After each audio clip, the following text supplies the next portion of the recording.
Hello everyone, আমি রিম্পা আবারও চলে আসলাম তোমাদের মাঝে নতুন একটা রেসিপি নিয়ে। আজকে দেখো আমি অনেক রকম সবজি নিয়ে নিয়েছি, এগুলো একসাথে রসা বানাবো।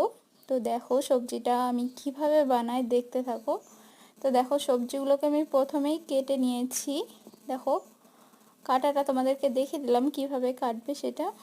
আজকে কেউ ছিল না, সেজন্য ক্যামেরাটা ধরা হয়নি, কাটাটা স্কিপ হয়ে গেছে সবজি কাটাটা। তো দেখো আমি এই সবজিগুলোকে এবার ধুয়ে নিলাম জল দিয়ে ভালোভাবে। এদিকে দেখো কড়াইতে এবার আমি তেল দিয়ে দেব,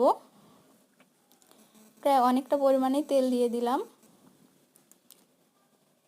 এবার ফোড়নে দিয়ে দিলাম একটা শুকনো মরিচ, একটা তেজপাতা, সামান্য কালো জিরে, সামান্য জিরে দিয়ে দিলাম, কুচিয়ে রাখা পেঁয়াজ কুচি দিয়ে দিলাম, টমেটো কুচি। এবার দেখো এগুলোকে আমি ভেজে নেব। ভেজে নেওয়ার পর দেখো আমি কেটে রাখা সবজিগুলো দিয়ে দিলাম কড়াইতে।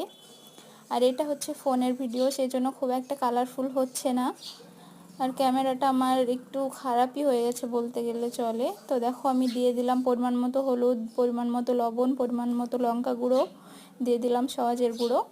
দিয়ে এবার সবজিটাকে আমি কষিয়ে নেব, প্রায় অনেকক্ষণ ধরেই আমি কষিয়ে নিয়েছি সবজিটাকে। আর এইরকমভাবে সবজি বানালে কি বলো তো, সবজিটা খেতে অনেক সুন্দর হয়। আর আজকে আমি সবজিতে নিয়ে নিয়েছিলাম পটল, দুটো উচ্ছে, দুটো আলু নিয়ে নিয়েছিলাম, সজনের ডাঁটা, নিয়ে নিয়েছিলাম একটা ধুদুল, দুটো ঝিঙে।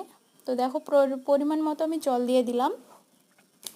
তরকারিটা আমার ফুটতে শুরু করে দিয়েছে, কারণ তরকারিতে আমি খুব একটা ঝোল বানাবো না, রসা রসায় বানাবো, সেজন্য দেখো অল্প পরিমাণ জল দিয়ে দিয়েছি। এবার দিয়ে দিলাম উপর থেকে ছিটিয়ে দিয়ে দিলাম জিরে গুঁড়ো।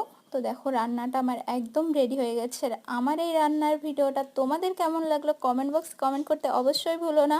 আর সুন্দর সুন্দর রান্নার ভিডিও পেতে আমার এই আইডিটা সাবস্ক্রাইব করো গাইস, পাশে থেকো। সো টাটা, আবার দেখা হচ্ছে কোনো নেক্সট কোনো রান্না।